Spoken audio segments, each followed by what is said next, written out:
बे समाव गारि सालायग्रा सुबुंफोरनि थाखाय मोनसे सांग्रांथि।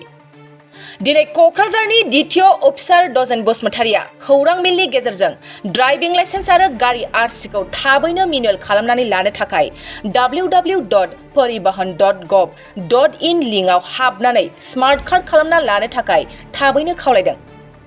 आरोबाव फालांगियारि एबा कमार्शियेल मटर गारि बिगोमाफोरनि थाखायबो मोजां खौरां। आसाम सोरखारनि बिथोन बादियै क'क्राझार जिल्ला हान्थामेला बिफाना फालांगियारि मटर गारिफोरनि थाखाय मोनसे मोजां खाबु खालामनानै होदों।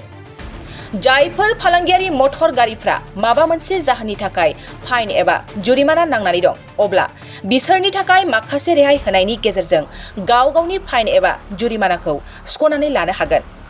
आरो बेनि थाखाय बिथांमोना गाहायाव होनाय नेमखान्थिखौ मानिनो नांगोन। माखासे रेहाय मोननायनि गेजेराव गावबा गावनि मटर गारिनि फाइन एबा जुरिमानाखौ होनो हागोन। दिनै 15 जुलाइनिफ्राय जागायनानै अक्ट'बर दानसिम 3 दाननि गेजेराव मावफुंनानै लानो थाखाय बिथोन होदों। जायफोरनि रेजिस्ट्रेशना स्मार्ट कार्ड एबा अनलाइन जायाखै 3 दाननि गेजेराव बानायनानै लानो नांगौ। फाइन एबा जुरिमाना होनाय एबा लानाया आबुङै अनलाइन जाजोबगोन। बेफोर गासै नेमखान्थिखौ थाबैनो खालामना लानो थाखाय क'क्राझारनि DTO अफिसार डजेन बसुमतारिया खौरां मेलनि गेजेरजों फोरमायदों। गिबियावनो गारि बिगोमाफोरनिसिम आंनि सिबिनायखौ आं बावहरग्रोबाय आरो जायफ्रा ड्राइभिं लाइसेन्स दं बिथांमोननिसिमबो मोनसे स्पष्ट भाबै खावलायनाय थाबाय। जोबोद गोनां मोनसे फोरमायनो नागिरदों। आं मिजिंथिदों गासिबो गारि बिगोमा आरो जायफ्रा लाइसेन्स दं बिथांमोना खुब सिरियासलि लागोन।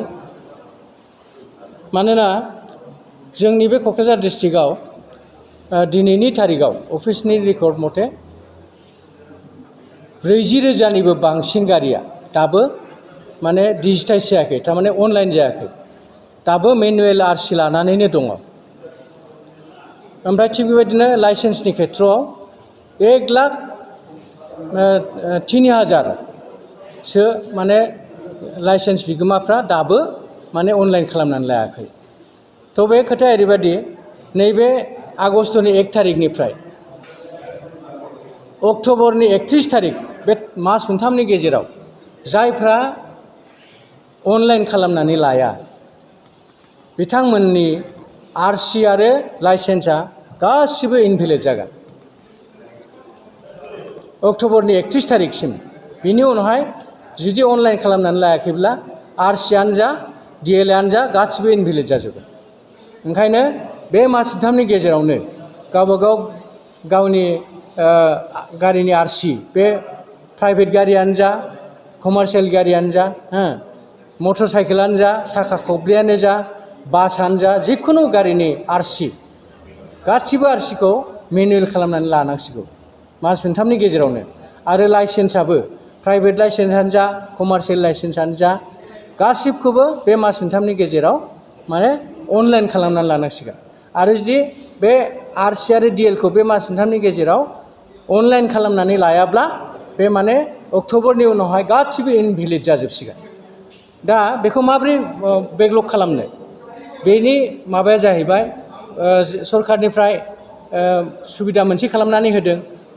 गावनि न'आवनो गावनि मबाइलावनो माने बेकलग खालामनो हायो। ओमफ्राय बेनि थाखाय नैबे वेबसाइटआव थांबानो जाबाय। नैबे वेबसाइट www.paribahan.gov.in नैबे वेबसाइटआव थांनानै गावनि मबाइलावनो माने बेकलग खालामनानै लानो हागोन।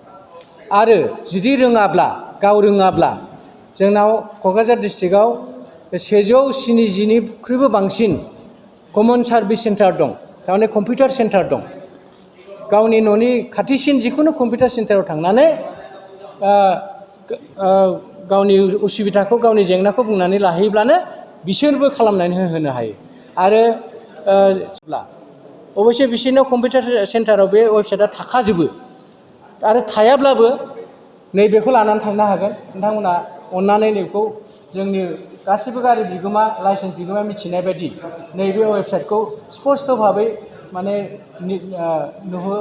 नुजासे खालामनो थाखाय आं खावलायबाय। थ' बेखौ जाहाथे मास मोनथामनि गेजेराव खालामनानै लायो DLRCखौ अनलाइन, एकदम गोसो सिंनिफ्राय खावलायनाय थाबाय जाहाथे उनावहाय रावहाबो अलखद जाया। फिसनि गैया, फिसनि खोथा गैया बेयाव सिस्टेमाव नों बेल' खालामलांबाय थाबानो बे गाव गावनो श' जालांबाय थाखागोन। जायखिया वेबसाइटआव हाबनांगौ, नैबेयाव हाबबानो मा मा नांगौ बेयाव हारसिंनो श' जालांबाय थाखाजोबो, खुनु प्रब्लेम गैया। दा नैबेजों बैजों लगाय मोन्देर खालामनाङा। अनलाइन खालामनानै लानाया दस्रा खोथा, ओमफ्राय नैबे आं मोनसे बुंबावनो नागिरदों बे जाबाय कमार्शियेल गारिनि खोथा, खालि कमार्शियेल।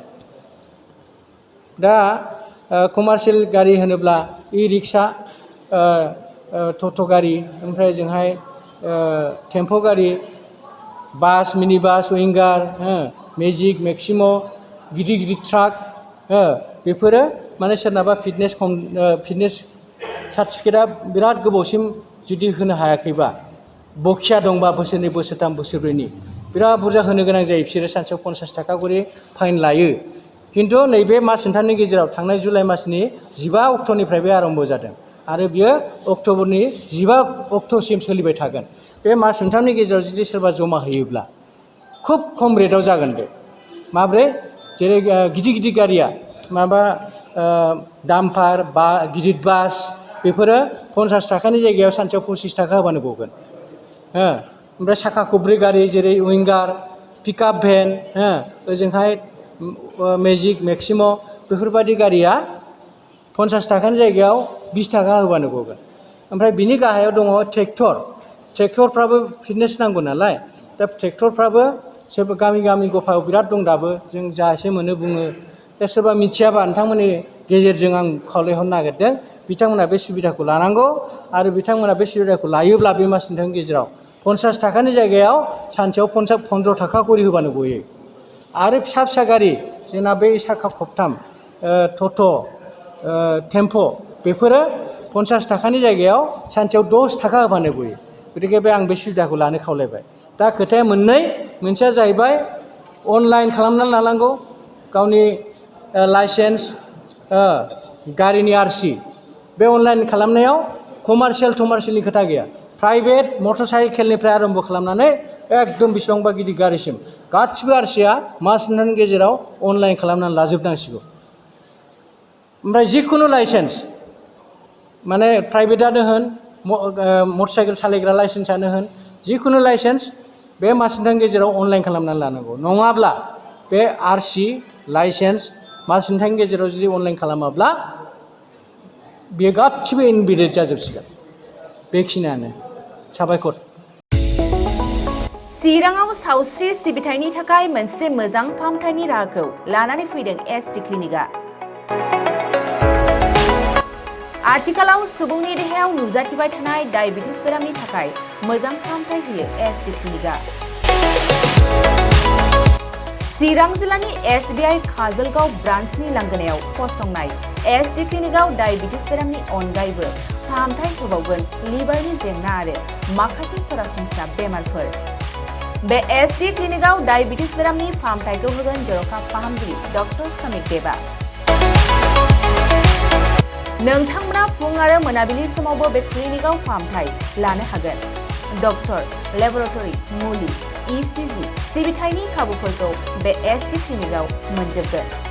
जुदि एसटि क्लिनिकआव रायजो राजाफ्रा गाव गावनि देहायारि जेंनाखौ फाहामथाय लानोबा नैबे मबाइल नम्बर 7002293924 एबा 9954687226 आव थोंजों मुं थिसननो हागोन।